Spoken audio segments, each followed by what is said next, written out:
हमारी धरती जो कभी जीवन का स्वर्ग थी, अब बुखार से जूझ रही है। ये बुखार लगातार बढ़ते वैश्विक तापमान के कारण है, जिसे हम जलवायु परिवर्तन कहते हैं। हमारे ग्रह का ताना बाना, उसका वायुमंडल, उसके महासागर, उसकी बर्फ की चोटियां खतरनाक गति से बदल रहे हैं। इसके परिणाम दूर तक पहुंचने वाले और विनाशकारी हैं।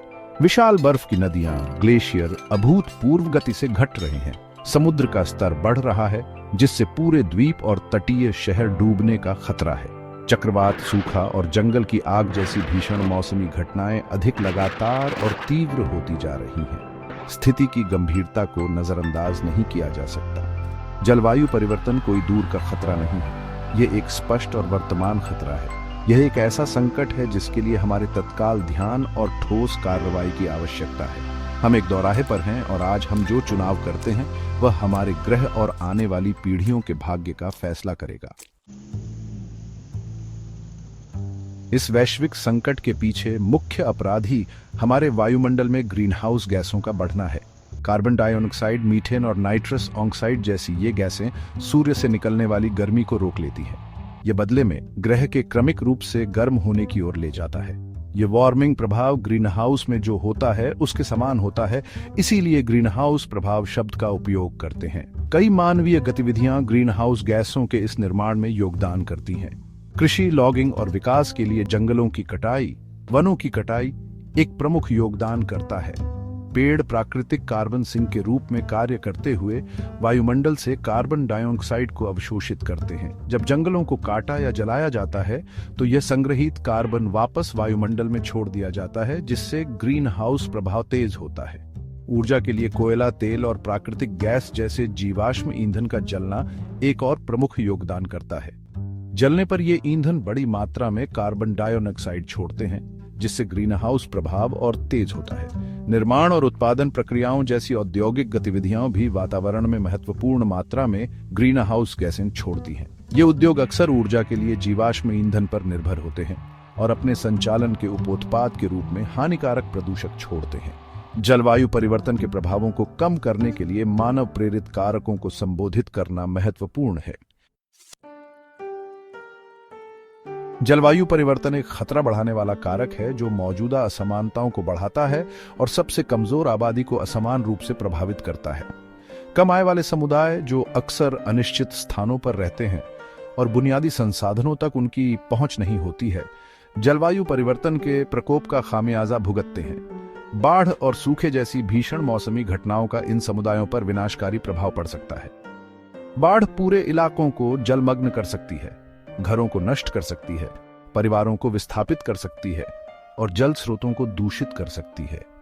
सूखे से फसल खराब हो सकती है, भोजन की कमी हो सकती है और आर्थिक कठिनाई हो सकती है।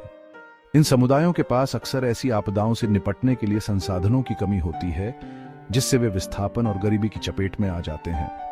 इसके अलावा जलवायु परिवर्तन प्रवास का चालक बन सकता है। जैसे जैसे उनके घर रहने लायक नहीं रह जाते हैं, बहुतों को पलायन करने के लिए मजबूर होना पड़ता है, जिससे वे जलवायु शरणार्थी बन जाते हैं।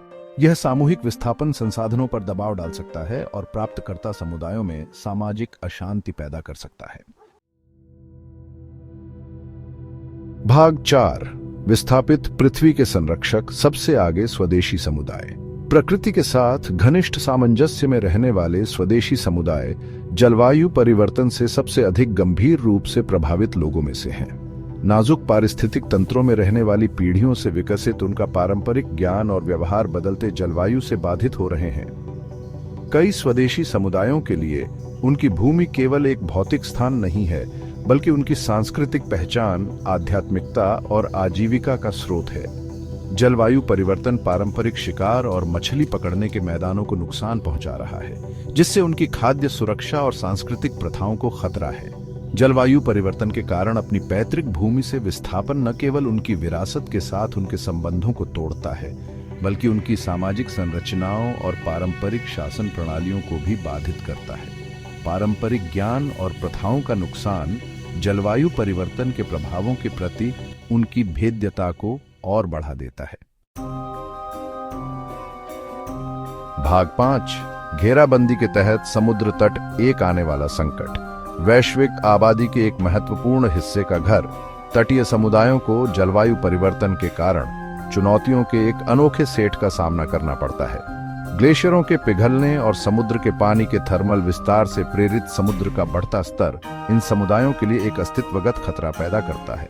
समुद्र का क्रमिक अतिक्रमण निचले इलाकों को जलमग्न कर सकता है, समुद्र तटों को नष्ट कर सकता है और मीठे पानी के स्रोतों को खारे पानी के घुसपैठ से दूषित कर सकता है। इससे विस्थापन, बुनियादी ढांचे को नुकसान और आजीविका का नुकसान हो सकता है। छोटे द्वीपीय विकासशील राज्य, जिनमें से कई निचले इलाकों में हैं और पर्यटन और मत्स्य पालन पर बहुत अधिक निर्भर हैं, विशेष रूप से कमजोर हैं। तूफान और चक्रवातों की बढ़ती तीव्रता और आवृत्ति तटीय समुदायों के लिए जोखिमों को और बढ़ा देती है। ये तूफान व्यापक विनाश, तूफान की वृद्धि और तटीय कटाव का कारण बन सकते हैं, जिससे जान माल का नुकसान, विस्थापन और आर्थिक कठिनाई हो सकती है। भाग 6। प्रकृति की सिम्फनी कलह में कगार पर पारिस्थितिकी तंत्र। जलवायु परिवर्तन के प्रभाव केवल मानव समुदायों तक सीमित नहीं है, वे हमारे ग्रह के पारिस्थितिक तंत्रों के नाजुक संतुलन को भी गहराई से प्रभावित कर रहे हैं। वन, जिन्हें अक्सर ग्रह के फेफड़े कहा जाता है, जलवायु परिवर्तन से अभूतपूर्व खतरों का सामना कर रहे हैं।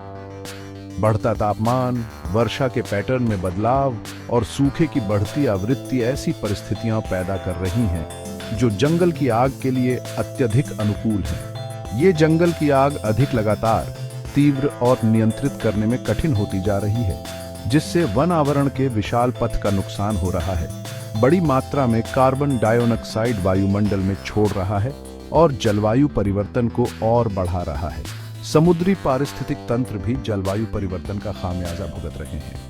प्रवाल भित्तियां, जिन्हें अक्सर समुद्र के वर्षावन कहा जाता है, पानी के तापमान और अम्लता में परिवर्तन के प्रति अत्यधिक संवेदनशील होती है। समुद्र का अम्लीकरण, जो वायुमंडल से अतिरिक्त कार्बन डाइऑक्साइड अवशोषित होने के कारण होता है, प्रवाल भित्तियों के विरंजन और मृत्यु का कारण बन रहा है, समुद्री खाद्य जाले को बाधित कर रहा है और उन लाखों लोगों की आजीविका को खतरा पैदा कर रहा है जो उन पर निर्भर हैं। आर्कटिक और अंटार्कटिक क्षेत्र, जो अद्वितीय और नाजुक पारिस्थितिक तंत्रों का घर हैं, जलवायु परिवर्तन के कुछ सबसे नाटकीय प्रभावों का अनुभव कर रहे हैं।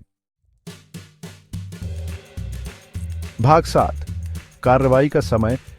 एक स्थायी भविष्य की ओर एक मार्ग तैयार करना। सबूत स्पष्ट है, जलवायु परिवर्तन वास्तविक है, यह अभी हो रहा है और यह मुख्य रूप से मानवीय गतिविधियों से प्रेरित है। आत्मसंतोष का समय बहुत पहले बीत चुका है।